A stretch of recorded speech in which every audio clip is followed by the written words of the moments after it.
Boa noite, alunos. Meu nome é Marcos Acamini, da matéria de Processo Penal, e hoje iremos dar continuidade aos estudos de apelação.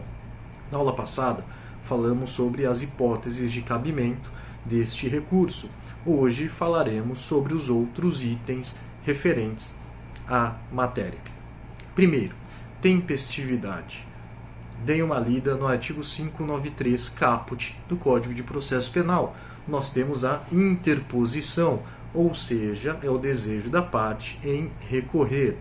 O prazo para a interposição, conforme este artigo, será de 5 dias.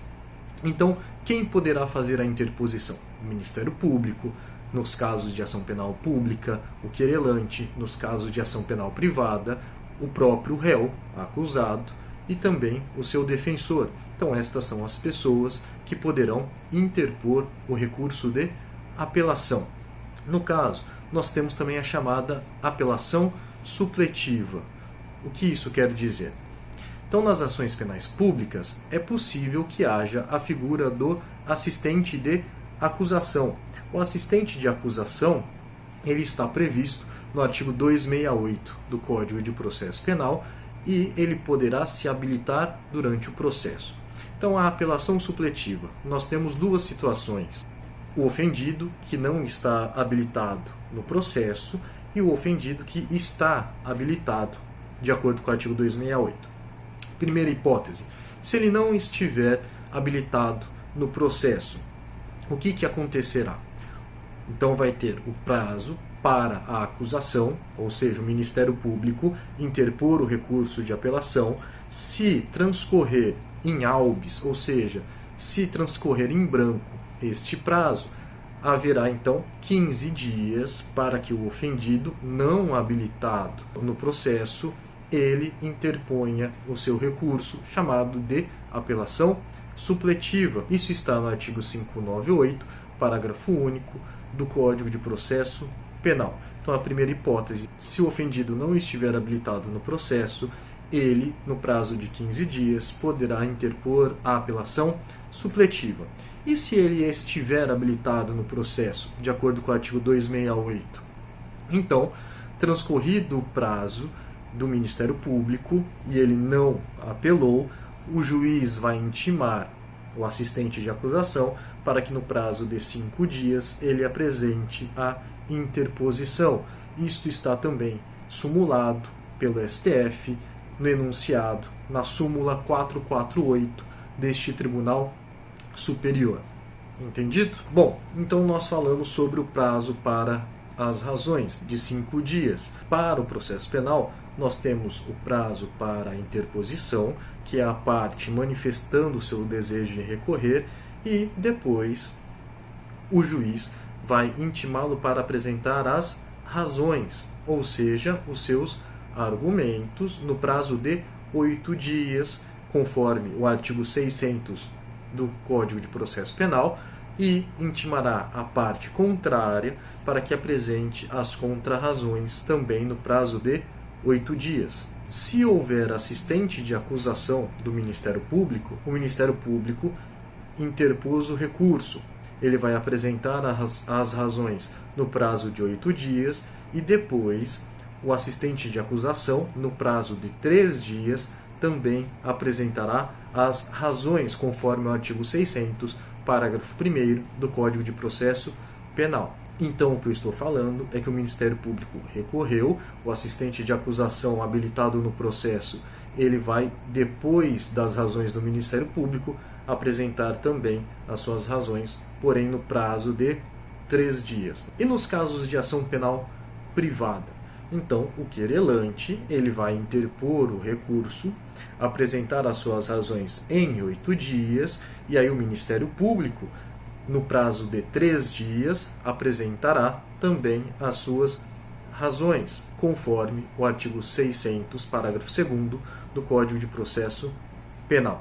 Se houver, em todas as apelações, mais de um réu, por exemplo, o prazo será comum, conforme o artigo 600, parágrafo 3º.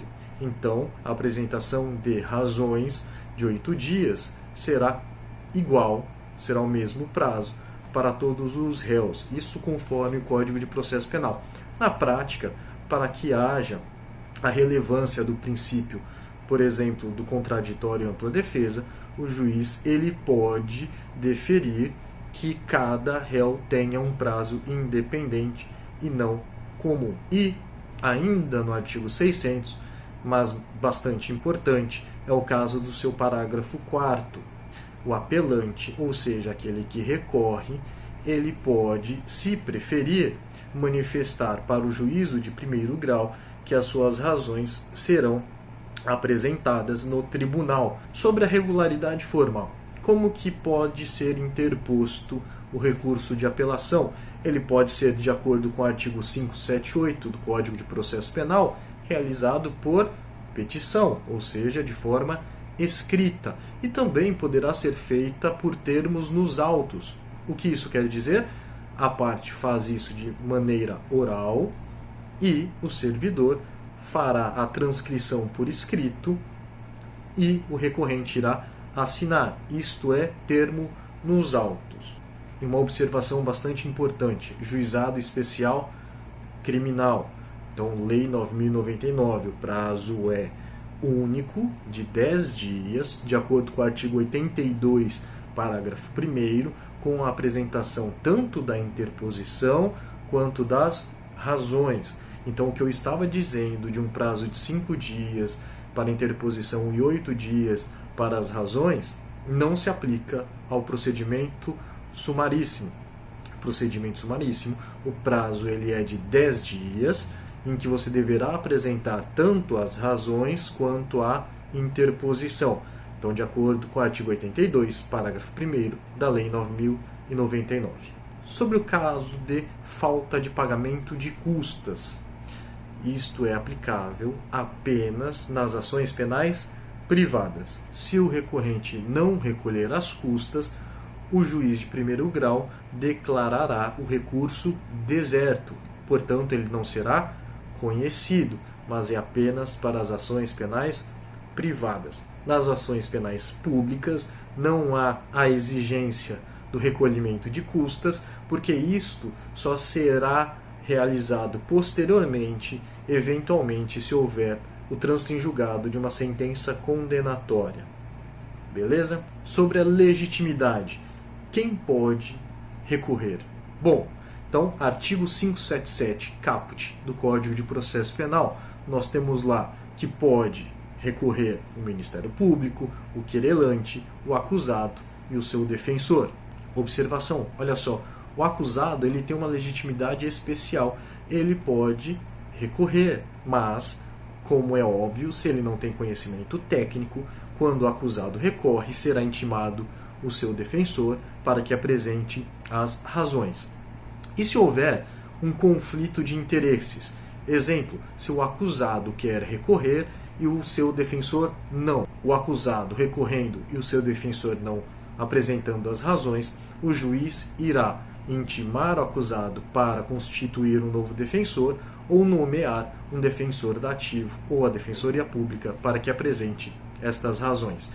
E uma outra hipótese, e se o acusado não quiser recorrer e a defesa técnica quer? Então, súmula 705 do STF, em que fala o seguinte: prevalece, neste caso, a vontade da defesa técnica. Então, haverá recurso de apelação caso o acusado não queira e a sua defesa técnica queira. O procedimento de uma apelação, em primeiro grau, como que ocorre? Haverá o recebimento pelo juiz deste recurso, a intimação da parte recorrente para apresentar as razões em 8 dias e, posteriormente, a intimação para a parte recorrida para que apresente as contrarrazões em 8 dias. Feito isso, remessa para o segundo grau. Lá em segundo grau, nós temos duas diferenças. As chamadas apelações ordinárias, caso o crime seja punido com pena de reclusão, e a apelação sumária, que é para os casos de crimes em que a punição será de detenção, conforme artigo 613 do Código de Processo Penal e 610 do mesmo Código, respectivamente. Como é feito em segundo grau o processamento das apelações ordinárias, ou seja, de acordo com o artigo 613 do Código de Processo Penal, a distribuição do recurso, o sorteio do relator, que será um desembargador, depois o parecer da Procuradoria pelo prazo de 10 dias, Procuradoria essa do Ministério Público, posteriormente vista ao relator pelo prazo de 10 dias, e nós temos, após, a vista ao relator, também prazo de 10 dias. Após tudo isso, haverá a designação de data para o julgamento. Nos casos de apelação sumária, conforme o artigo 610 do Código de Processo Penal, nós temos algumas modificações. Então, a distribuição, o sorteio do relator, depois o parecer da Procuradoria pelo prazo de 5 dias e designação da data do julgamento. Uma outra diferença, sustentação oral. Na apelação ordinária, a sustentação oral poderá ser realizada em 15 minutos e na apelação sumária será realizada a sustentação oral em 10 minutos. Estas são as diferenças em segundo grau do recurso de apelação ordinária, nos casos de crimes punidos com reclusão, e a apelação sumária, nos casos de crimes punidos com detenção. Por último, mas não menos importante, os efeitos da apelação. Ele terá um efeito devolutivo, então do brocardo latino, tantum devolutum quantum appellatum. Você irá devolver ao tribunal o assunto que você limitou daquela sentença, que pode ser total ou parcial, mas há sempre o efeito devolutivo. Quanto ao efeito suspensivo, nas sentenças absolutórias, não há caso de efeito suspensivo ao recurso de apelação. Então, se o Ministério Público recorre de uma sentença absolutória, a pessoa responderá em liberdade. E nos casos de sentença condenatória, haverá sim o efeito suspensivo.